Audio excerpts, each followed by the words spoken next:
ግለሰብን እንደዛ ማለት ይቻላል፣ ሀገርን ግን እንደዛ ማለት አይቻልም። ከፍርድ ቤት የእስር ማዘዣ ወጥቷል። ኢንስፔክተር ታምሩ ባይሳ የሰሜን ሸዋ ዞን ሰላሌን ተሳድቧል ያላቸውን የሃይማኖት መምህር ሄኖክ ግርማን በቁጥጥር ስር ለማዋል እንቅስቃሴ መጀመሩን ገልጿል። የሰሜን ሸዋ ዞን አቃቢ ሕግ ነብይ ሄኖክ ግርማ የጂፒኤስ ኢንተርናሽናል ቸርች መስራች ህዝብን በመሳደብ ብጥብጥ በመፍጠር ማሳበብ ወንጀል ከሷቸዋል። ከሰሞኑ በማህበራዊ ሚዲያዎች ላይ የሃይማኖት አስተማሪው አንዲት ሴት ከየት እንደመጣች ከጠየቁ በኋላ ሴትዮዋ ከሰላሌ መሆኗን ስትናገር ነብይ ሄኖክ ሀገሩ የጠንቋይ ነው ብለው ሲናገሩ የሚያሳይ ቪዲዮ ተሰራጭቶ የብዙዎች መነጋገሪያ ሆኗል።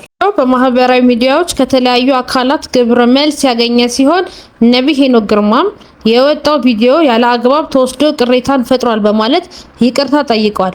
የፍቼ ከተማ ፖሊስ መምሪያ ኃላፊ ኢንስፔክተር ታምሩ ባይሳ ለቢቢሲ አፋን ኦሮሞ በሰጡት ቃል ነብይ ሄኖክ ሰላሌን በጠንቋይ ሟርተኛ ሀገር ብሏል ያሉ ሲሆን ግለሰብ እንደዛ ማለት ይቻላል፣ ሀገርን ግን ማለት አይቻልም ሲሉ ተናግረዋል። ኢንስፔክተሩ በቪዲዮ ላይ የታየችው ግለሰብ በቁጥጥር ስር መዋሏን ገልጸው ነብይ ሄኖክን በቁጥጥር ስር በማዋል ከፍርድ ቤት የእስር ማዘዣ ወጥቷል ብለዋል።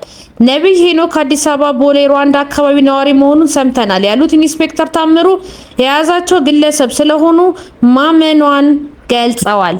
በቲክቶክ እና በማህበራዊ ሚዲያዎች የተሰራጨው ቪዲዮ በማስረጃነት ተይዟል። በህግ አካሄድ ሰንሰለትን በመከተል በቁጥጥር ስር ለማዋል እየተሰራ ነው ሲሉ አክለዋል። ቲክፋ ኢትዮጵያ